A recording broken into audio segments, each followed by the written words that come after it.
Salamlar, vaxtınız xeyir olsun. Mən Adıgözəl Lakşin, insan psixologiyası metodisti.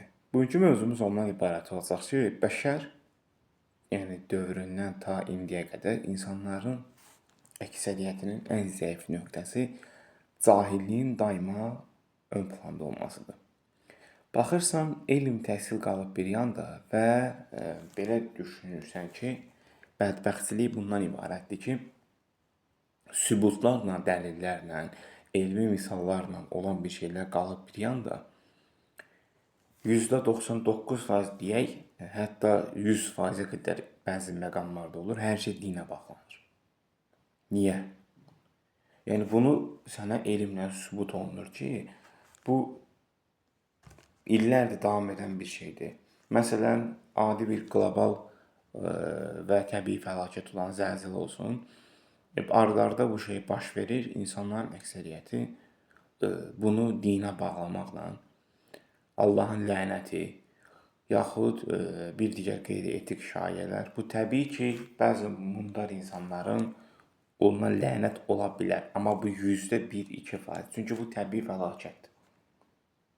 Baş verir. İstənilən tektonik zonada lay xəttlərinin üstündən keçən ərazilərdə yerləşən bəzi ölkələr var ki, onlarda təbii ki, normaldır. Bunu dinə bağlamaq çox yersizdir.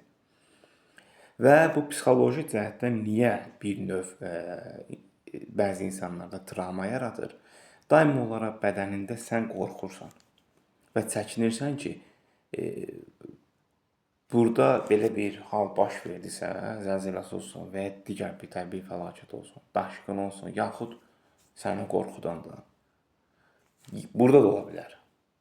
Bu bölgədə olsa, bu bölgədə ola bilər və daimi olaraq insan təlaş tərsinə qalanda onun həyat fəaliyyəti sıfıra düşür. Baxırsan gün ərzində iş görmür, nə istəyir müsbət olsun, istəyir mənfi olsun, heç nə yoxdur ortada, ancaq yerində yatıb, pessimist, ancaq pis fikirli, belə. Və nəticə etibarilə də bu tipli düşüncə tərzi əslində bundan əvvəl çəkilən video obsession kompulsiv pozuntunun yaranmasını məcbur edən bir digər bir səbəbdir.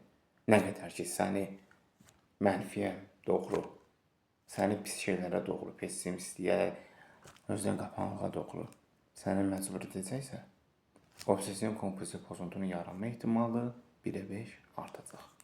Bu qədər. Seanslarımız əyani və onlayn şəkildə həyata keçirilir.